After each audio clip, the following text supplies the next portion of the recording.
never been away, hey, never seen a day break, leaning on my pillow in the morning light. Ho, ho, ho, it's magic, you know, never believe it's not so. It's magic, you know, never believe it's not so.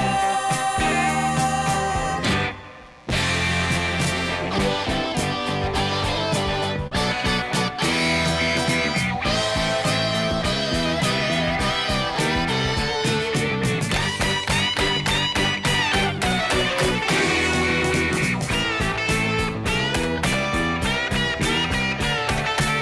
magic, you know.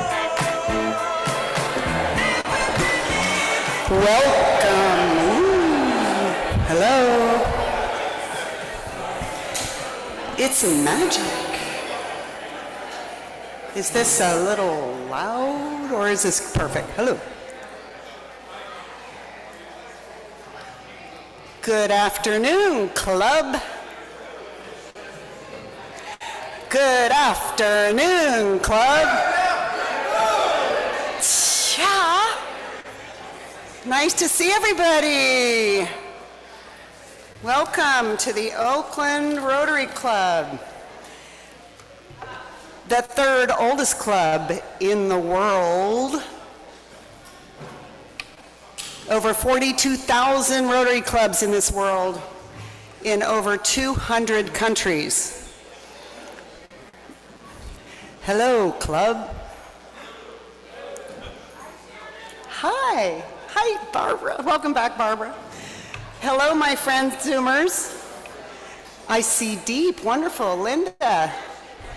Oh, dear, Mike. I'm not wearing the good glasses today. Peter, Christine, Keith, hello. Deep, nice to see you.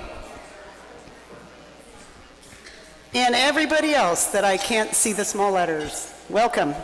Everybody check in, social media. Where are you today? You're at the Rotary Club of Oakland Thursday lunch meeting. Please check in and share often. So, do we have any guests of Rotarians in the audience? I know we have a couple. Will Hobbs. Oops, can't hear you. There we go. Can you hear me? Thank you, President Shannon, and good afternoon, Rotarians. I'd like to introduce my dear friend and former colleague and native Oaklander, Jim Mars, who is the first vice president with Amalgamated Bank. Thank you for coming, and he also came to Boca Nova. Nice to see you.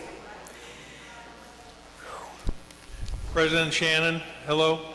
Welcome back. Dave Cannon here, and I'm very happy to have my parents here, Sue and Daryl Cannon.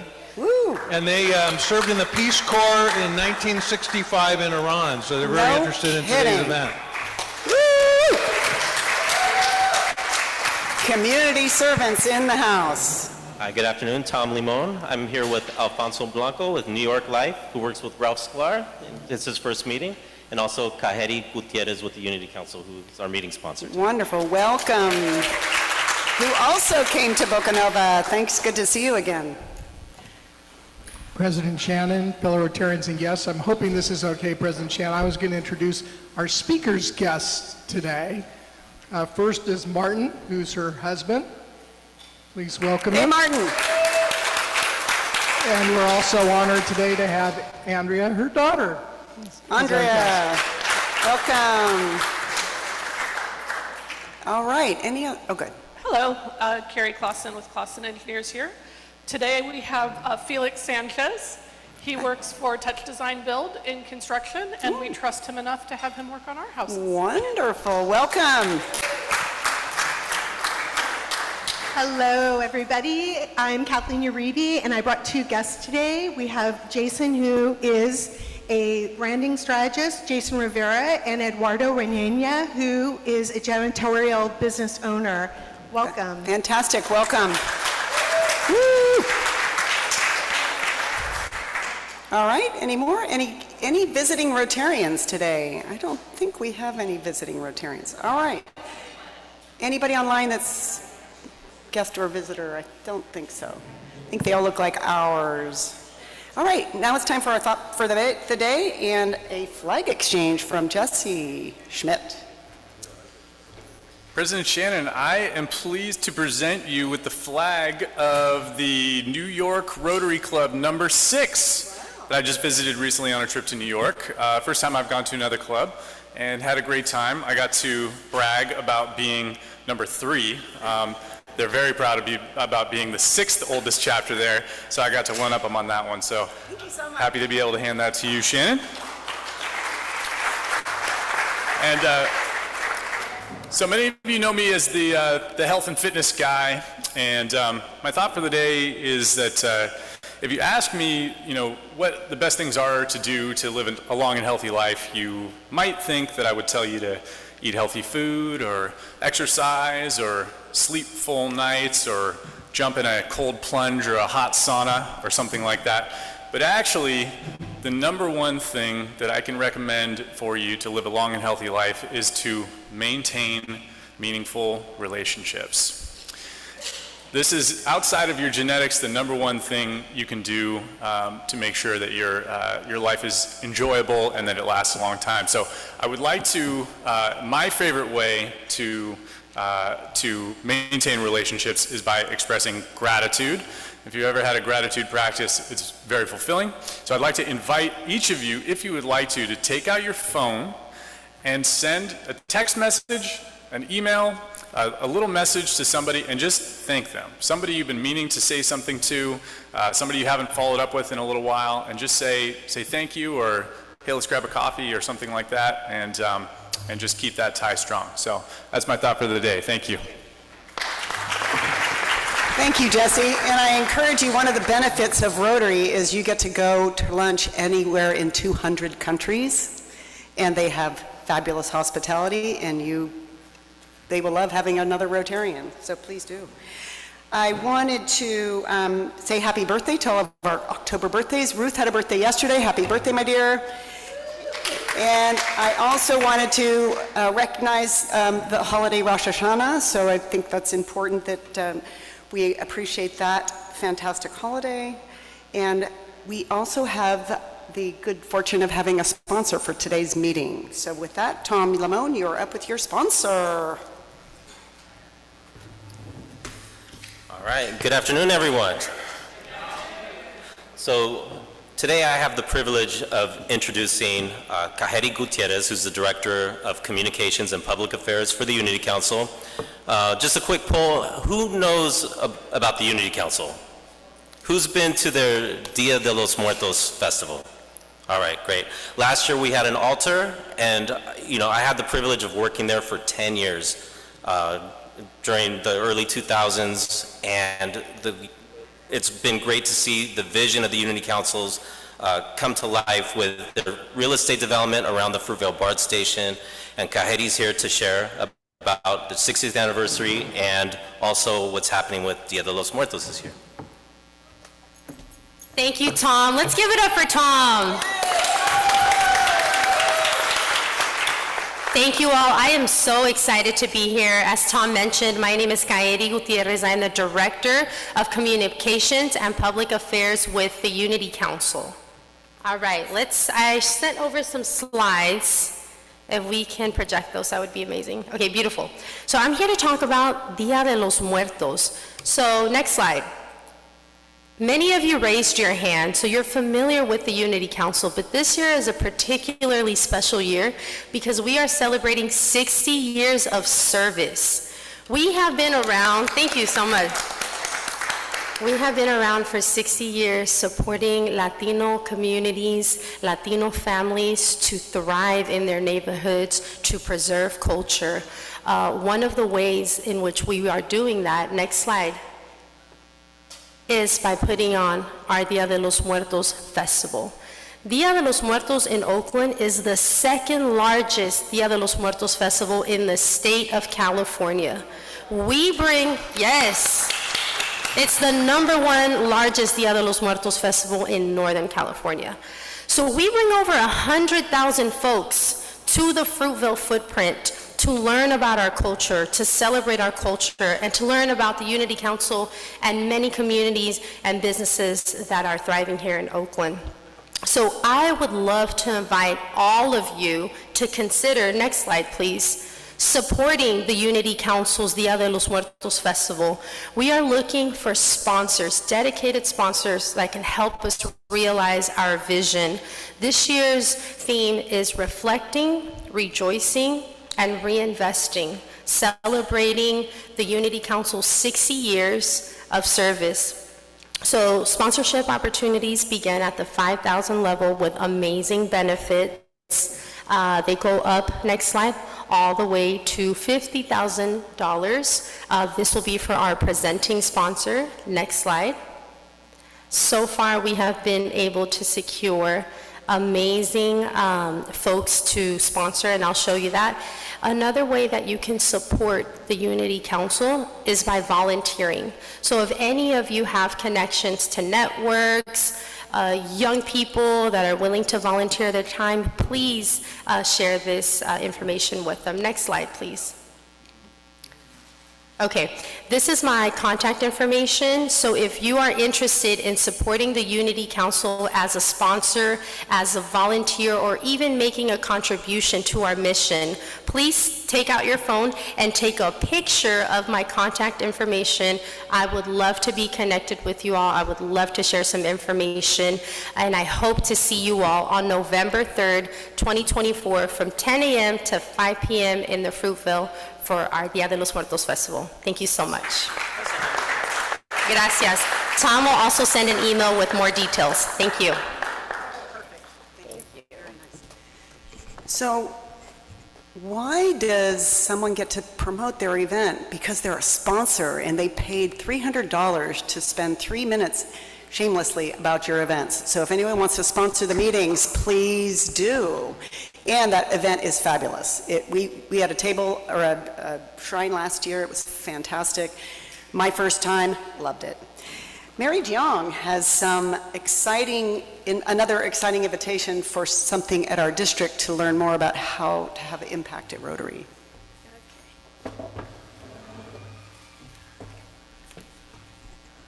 Good afternoon. Hi. I want to tell you about another event. Would you please put the next slide up? For the Avenue of Service. This is an annual district meeting that's taking place on October 19th from 8 a.m. to 1:30 p.m. And Rotarians from all the district gather at this place to learn about projects that other clubs are doing. I mean, our club does a lot of projects in 10 global grant and local community service. But it's good to find out what other clubs are doing. And then they also tell you travel opportunity, international travel opportunity by joining their club on their community service project. So please, it starts at 8 o'clock. There's a breakfast and there's a lunch, and the fee is $50. However, if you sign up with Jesse Bowder, the club will pay for your $50 fee. So yes, Virginia, there is such thing as a free lunch. So, and then I hear there's some people that's interested from this club, and we may do a carpool. So please put that on your calendar, October 19th from 8 to 1:30. Thank you.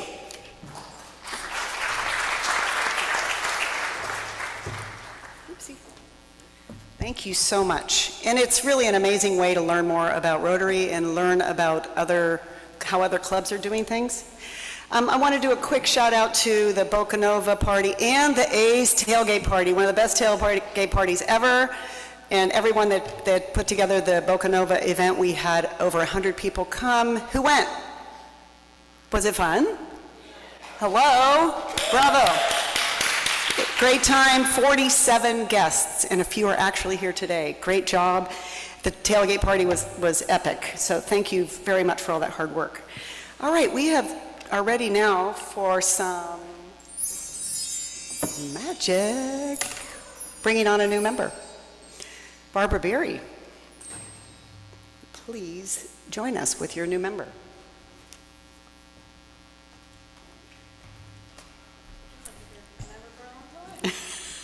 Yes, we should thank Bill for his patience. We met about 6 weeks ago and talked about his joining Rotary. And he said, I want you to introduce me. So I said, well, I'm going to be gone into Nepal and India for my HPV projects. So he's very patient. I am very happy to introduce Bill Palmer. Of course, my phone just cut off. Bill is an executive coach for major corporations and serves pro bono for nonprofits and other NGOs. His coaching focuses on relationships, on leadership development, with attention to diversity, equity, and inclusion. His life partner, Yan Shui, is a nurse born in China who was an inspiring caretaker when he had throat cancer a year ago. Bill was born with clubfoot, which is the most common musculoskeletal birth defect in the world. Did you know that? I didn't know that. He was lucky to get good care and has been functional during his life, in contrast to many youngsters in low and middle income countries who do not have access. It's completely curable given access to care.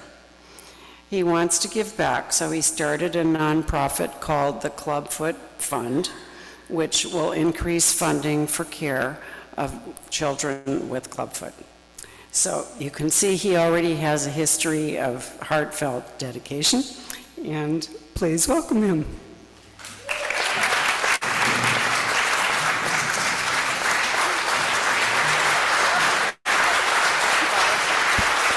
Welcome, welcome. All right, Bill, we have a goodie bag for you.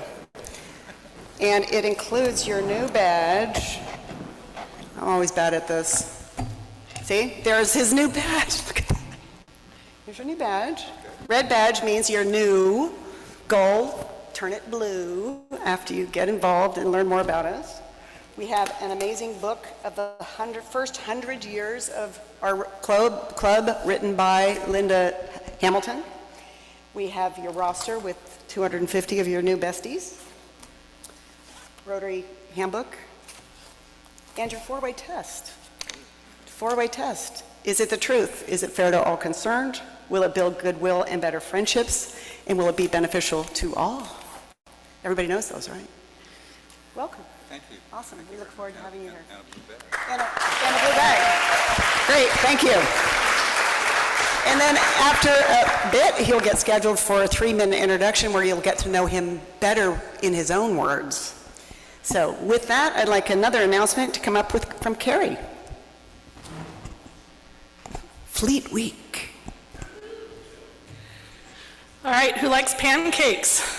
All right, I would love to see all of you on the 13th of October on the Red Oak Victory Ship in Point Richmond.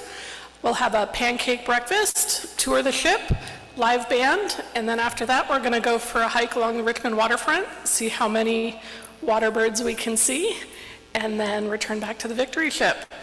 If you would like to do this, please reach out to me, but in addition, you do need to buy your tickets through the Red Oak Victory directly from their website. So if all the brochures on the table are missing, there's some in the back, and they have the website where you can get your tickets. I'd love to see you. I know Tom's done that before. Has anybody, oh no, anybody done the Fleet Week event? It's in San Francisco? Awesome. I want to do it. I don't have time.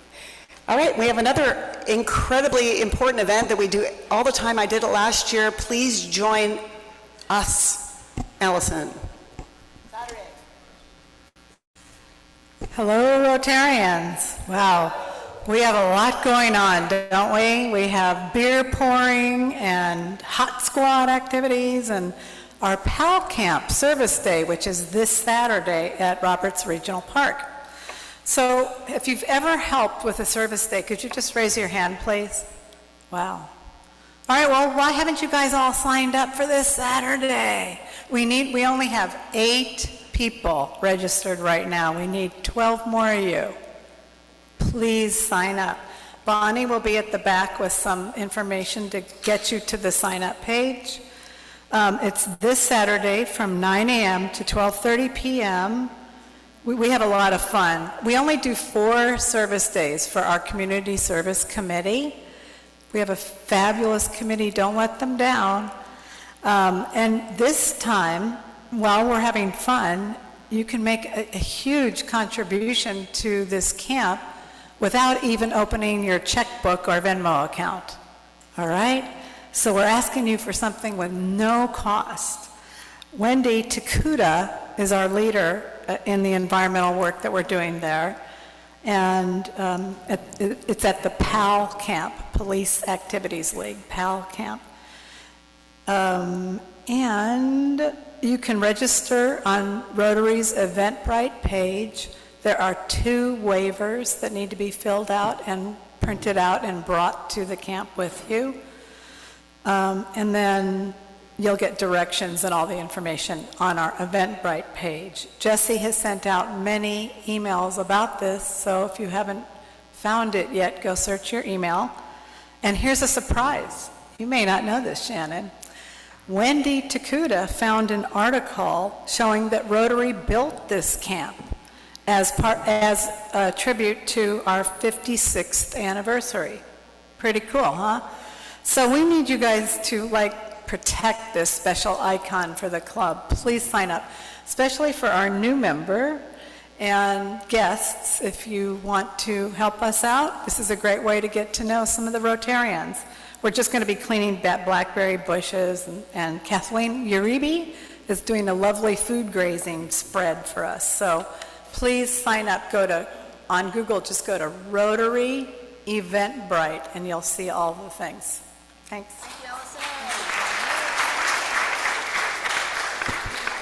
And pulling weeds side by side is a great way to get to know each other. So please come. It's hands-on volunteering. Let's do it. Other hands-on, this is a great, great experience that is going to be shared with you by our Rayburn couple and wheelchair exchange. Hello, everyone. Peter, can you put the presentation up, please? 5 of us went from Oakland. We missed a lot of you. Maybe next year you can go. So good afternoon. We are here, Robert and I, to share our experience in Mexico City. Next slide, please. We were greeted by a huge group of people who had tons of energy. They were grateful, they were appreciative, and they were very welcoming to all the Rotary clubs that came. We gave about up to 250 wheelchairs were distributed. Next slide. Oakland Rotary members are greeting Graciela Inés and her appreciative son, Simitrio.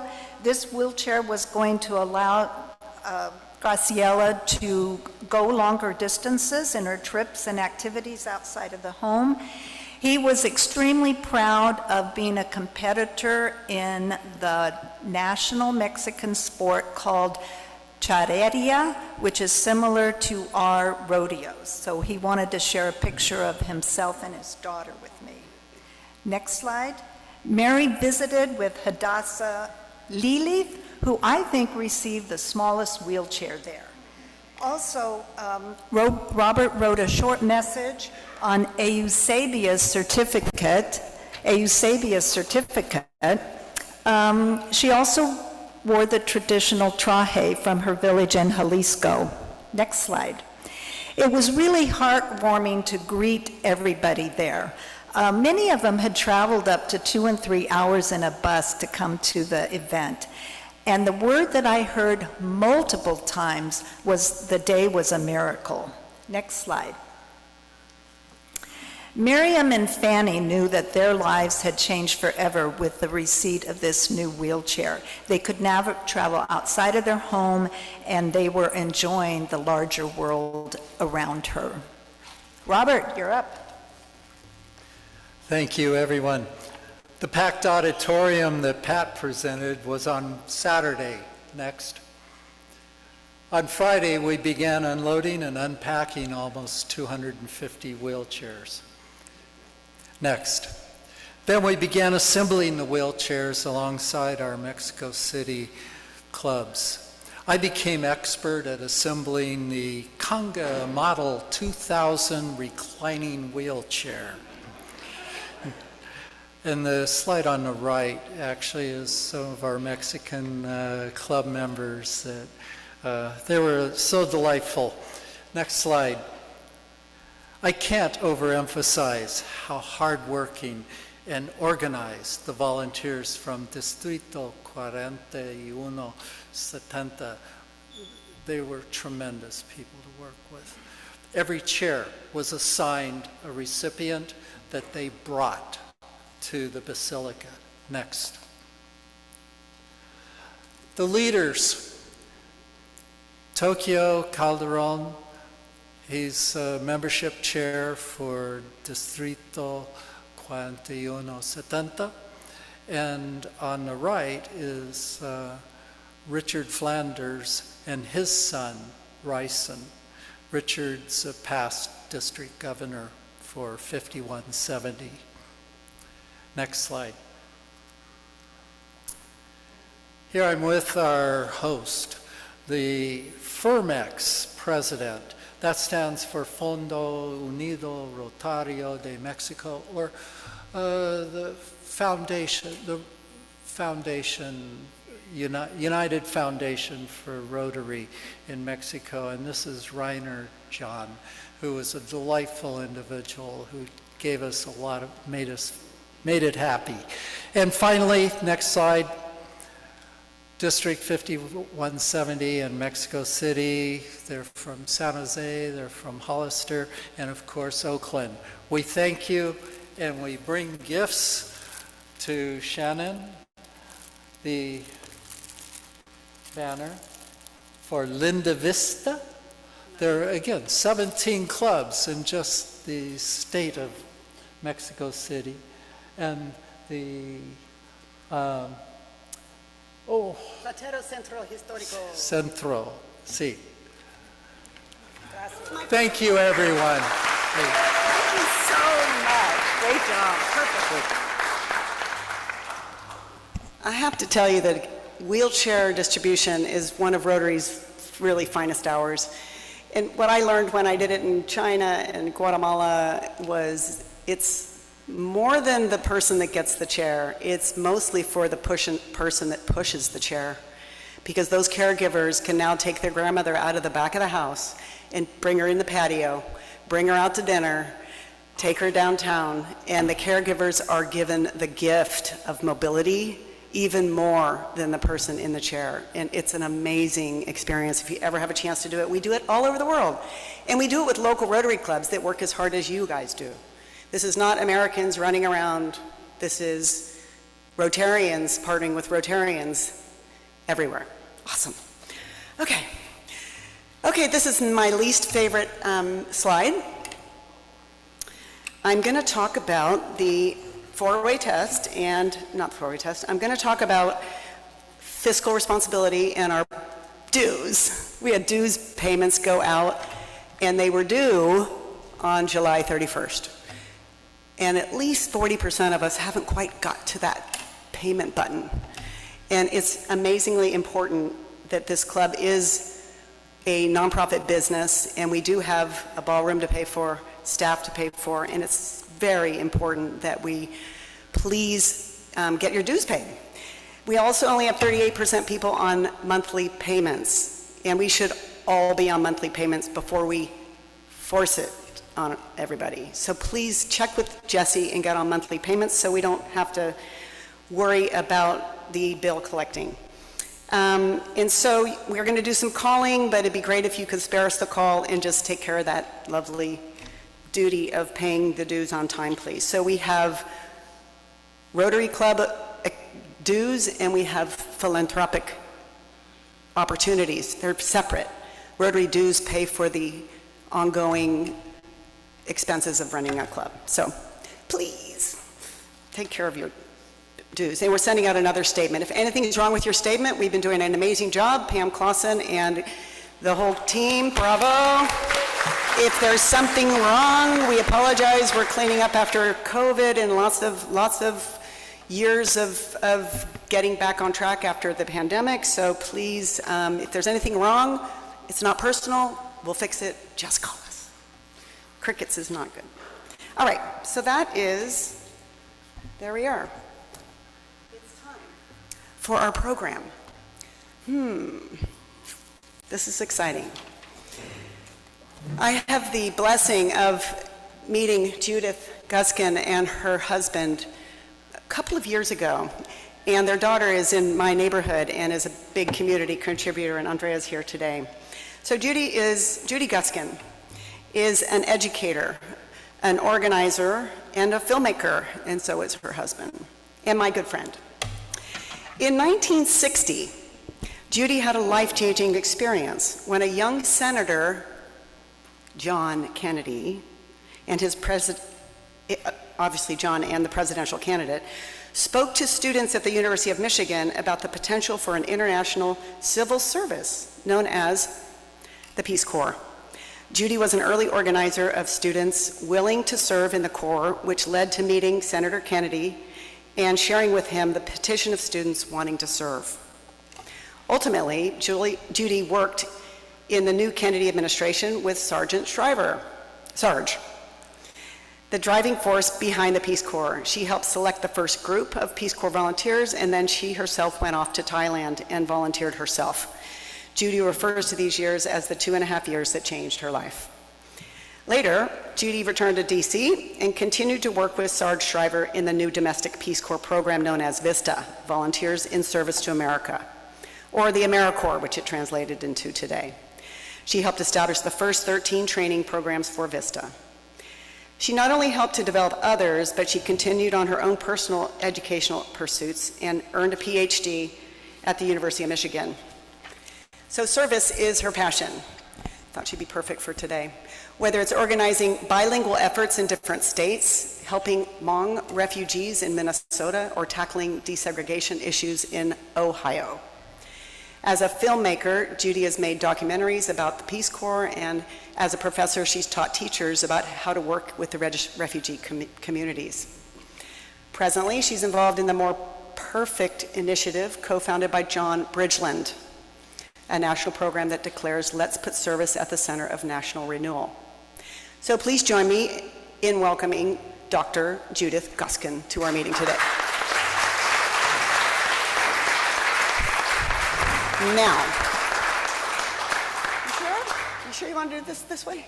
Okay, so we're going to have an interview style. I'm going to be here, and she's going to have the podium, which, do you want the little stand? Standing. I mean, this little lovely. This is Mary's favorite. I'd rather not. Okay. I don't want to fall off Mary's I stand. know I'm little, but I'd Okay. rather not take All right, great. a chance. So come on over here. Good. Hello, everybody. Hi, I am so honored to be able to share a little bit of my experience with you and to remind myself, hearing all of these wonderful programs that you're doing, that it continues, the flame is there, the caring is there, it matters. And I was really touched by the stories about the wheelchairs and so on. My life was changed by someone who spoke for 3 minutes, who didn't intend to speak, who came to go to sleep at the University of Michigan after the third debate. The first time that debates were on TV was John Kennedy and Nixon. I was not involved in politics. I was a student of comparative literature, and I was curious. He was certainly better looking. He did well in the debate, but I quite wasn't sure. So thousands of us waited for him to come and fly in on a drizzly evening. The Dean of Women allowed the women to stay. In those days, you had to get permission from the Dean. And he spoke for 3 minutes. His speechwriters were hungry, so they didn't even hear what he said. Imagine that. He pointed to the crowd and he challenged us. And that statement in 3 minutes changed my entire life. He basically said, Michigan is not sending you here just to get a degree, to have a good life. You have a responsibility. You have a responsibility to the world. And then he talked very briefly about something that was dear to his heart. I didn't know it then. In fact, I haven't until recently realized what the spark was, why we responded. He was a senator, and he was traveling in Africa, and he met all the young people who were going to be leaders of 34 new countries. The end of colonialism. He actually paid out of his own pocket so those young people in Africa could meet together, because they didn't have money to do that. So he challenged us. He said, you have skills. You're going to be doctors. You're going to be engineers. You're going to be teachers. Those countries need you. Something clicked in me. I hadn't thought of anything like that. That night, my ex-husband and I went to a Greasy Spoon, where we go sometimes, and wrote on a napkin a letter. That letter said, we're in. We like this idea. This is important. We're going to go. Join us. Call your friends. Write to your friends in other universities. Get going. God, this is October 14th, and now we're on the 15th, and the election is soon. Move. Do it. And we gave our letter to Tom Hayden. Some of you may know who he is. He was 18 years old and editor of the University of Michigan Daily. And he said at first, how dare you tell me what to publish? But then he published the letter. And the campus was on flame with inspiration. People took out paper and wrote about this and passed it in their classes. People came up to me and said, you can use my mimeograph machine. That's what we did in those days. The campus was inflamed with excitement, and 1,000 students very quickly signed up. We'll go, do it. It wasn't a new idea, but it was the response that mattered. Kennedy knew it, Humphrey had proposed it. We said we'd do it. We said, we believe you, it's important. And that's why Kennedy decided to come out for the Peace Corps. He did this November 2nd at the Cow Palace right here in California before an audience of 20,000 people. And then I got a call that he wanted to meet me. So without any media or any crowds, I met with him. I showed him the names of the people who signed up, and told him that even if he wasn't going to do this, if he won, that we were going to make sure it happened. That's what I told Kennedy, okay? So that was my first movement into politics, in a way, and I haven't stopped yet. Awesome. We have a couple of questions we want to ask. And there is a very blurry slide that shows her giving that petition to Kennedy, that Peter, I don't know if it's kind of blurry, but amazing. So another question would be now on to Sarge Shriver. You've told me about how Americans had to learn to behave abroad. There was a quote about breaking your mirrors. How do you mean that, and what did you learn? This was a time that the Ugly American book came out, okay? Nixon said we would be a kiddie corps. There was a lot of pushback on Peace Corps. So the issue was, how were we going to behave? I worked with Sarge at the beginning of Peace Corps, and I worked with him later on as well with VISTA. Sarge Shriver became our minister, our preach, our coach, you name it, okay? You can call it what you will. And there's a new book out, and I spent an hour discussing that online. It's a book by Jamie, why am I forgetting his name? I know it so well.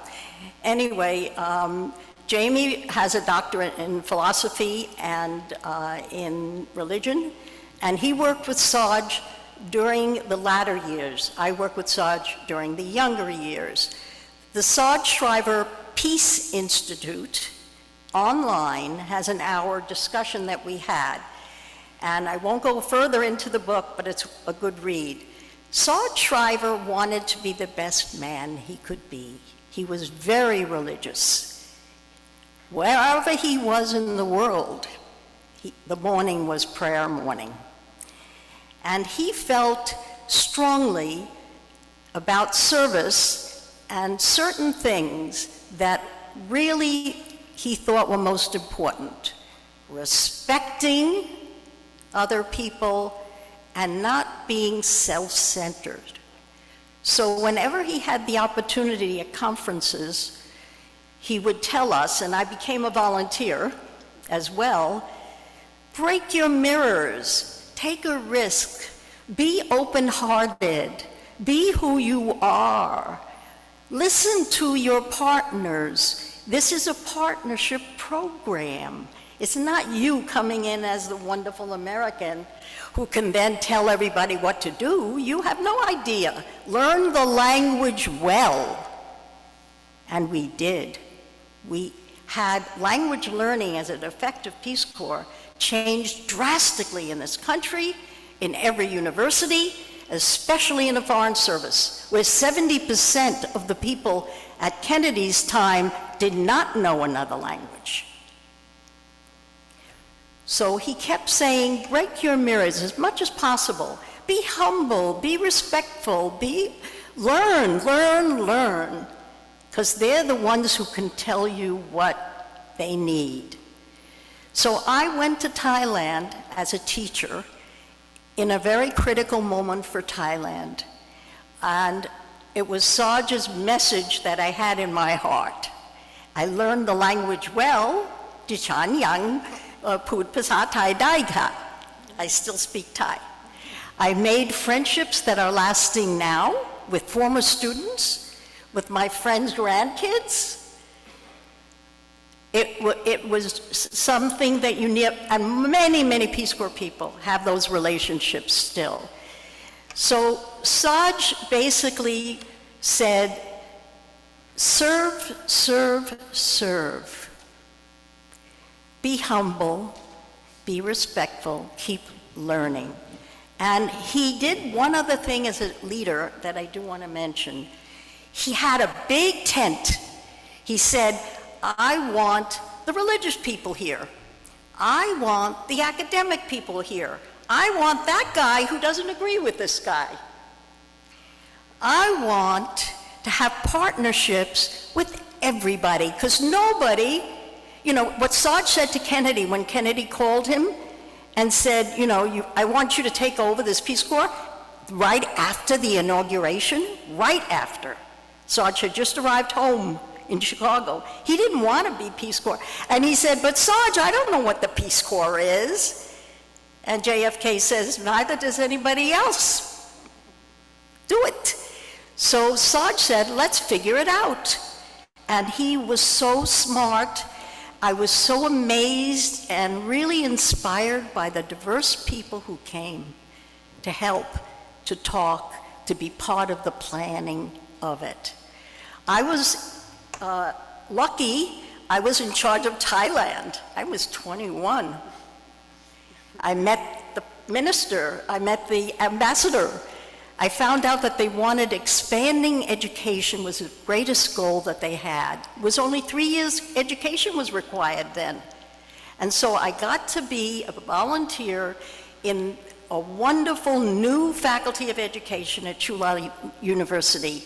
And it was the best experience of my life because everyone treated me well, and I had colleagues who were inspiring me, and I had opportunity to invent things and participate in things that I never thought I would.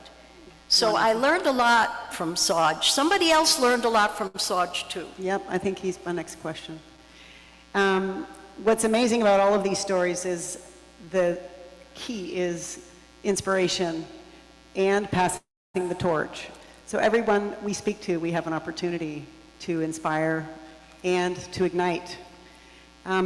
So you had your work currently with John Bridgeland, who served under the Bush and the Obama administrations.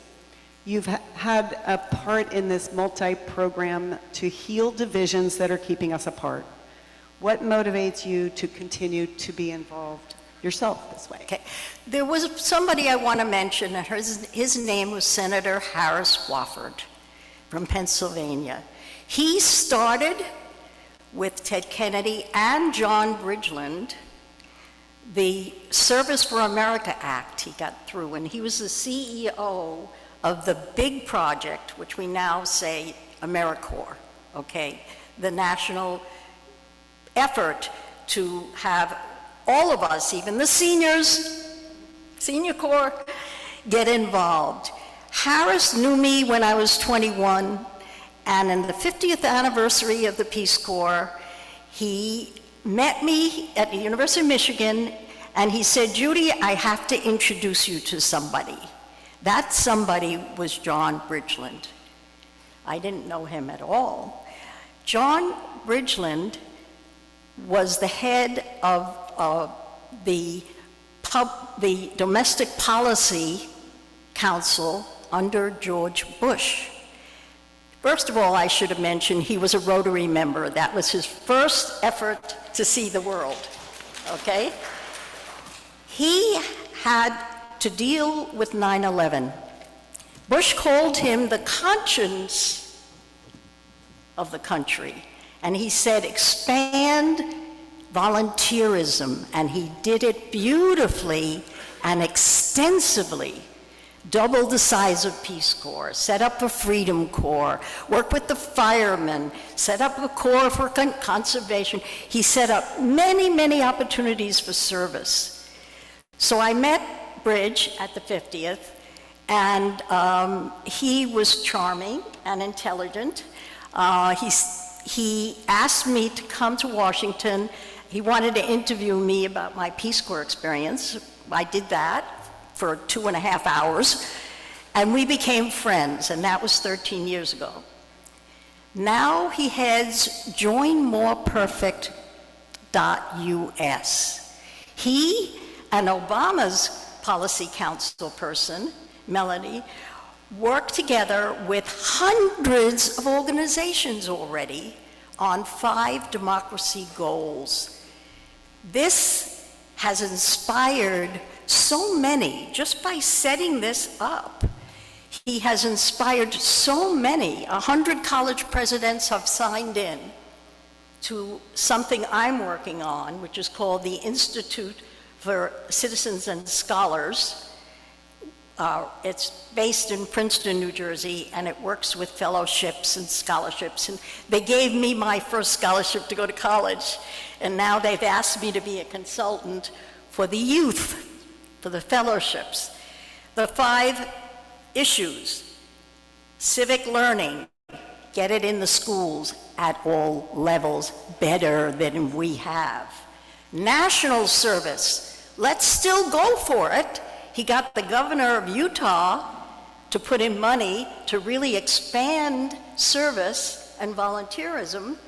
That's a good thing. Bridgeland was working with McChrystal, General McChrystal, a lot of others, to make service a real part of our culture. Keep that in mind. I still believe in it. Bridging divides. He has 1 Democrat and 1 Republican. Every time he sends me a memo telling me about a wonderful person who's joining up, I say, oh, that's the Democrat, now let's see which Republican is going to be there. He has partnerships to deal with elections and governance. He has all of the presidential libraries involved to give money and to do events on democracy, okay? Carter Center, all of them. And then the final thing he wants to do is get the truth out to the people where the people live. Save our news, save our newspapers. And he has $500 million already, and they're ready to give out money to any community that puts together a group for a grant. Will it be digital? Probably. Will it be paper? I hope so. Will it be better? Will it be engaging? Will we really know we can trust the news somewhere in our local area? I certainly hope so. So he has inspired me to do whatever I can in this project. I hope my story can inspire you a little bit to think again, to check on this online, because you're the committed, and it may not even be you, it may be your son, your daughter, your cousin, your neighbor. It all starts with listening to your neighbor and having civil conversation. So I am really excited by what is going on. I feel hope, and if there's any time we needed to feel hopeful, it's now. Thank you. Thank you for listening. Oh my goodness, Judy. I appreciate Wonderful. Wonderful. We do have time for questions. Stay up here, Miss Judy.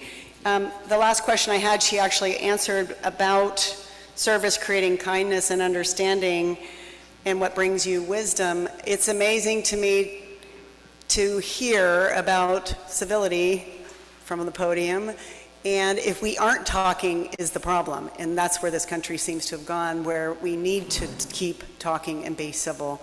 So do we have any questions from the floor for Judy? We have a few minutes. Joe Garoka.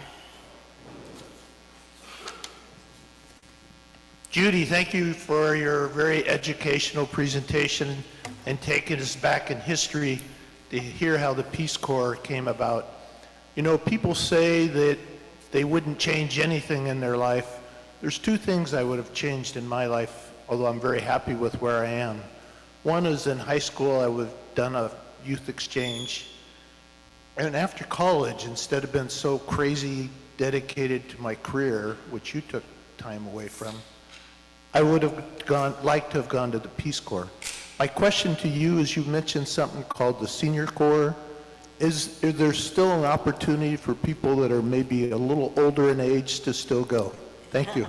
Actually, this was discussed at first because youth were the ones that had responded, but there never was an age limit, okay? Many Peace Corps people, by the way, have written books about their experience, and I'm reminded right now of one guy who was in his, I think, early 60s who went in even early on. There is no age limit. There is a sense that the Senior Corps, that's Peace Corps, service, of course there's no age limit. And so AmeriCorps has a Senior Corps. ARP is even doing things certainly worth, I'm an ARP member, obviously, and I'm amazed with that. There is opportunity. What I feel more strongly about than anything else is passing the torch. So I want to work with kids. I want to work with kids in high school. I want to get them to have experiences that will change them, that will make them better than they thought they could be. Because I think that's the key. If you have experiences of kindness and then you do something and then you see the result, I think that's the motivating thing that says, oh, I can be better, I can do a lot, I can be confident, I did something, I helped somebody. So I think, you know, as a senior, I want to find the younger people and inspire them, if at all possible. And that may mean anybody here going to a high school and talking, offering to talk, going to a high school group that might be the right group for you, and talk to that group. It will pass it forward. Kind of sounds Rotary-like. Yes, David Stein. Oops.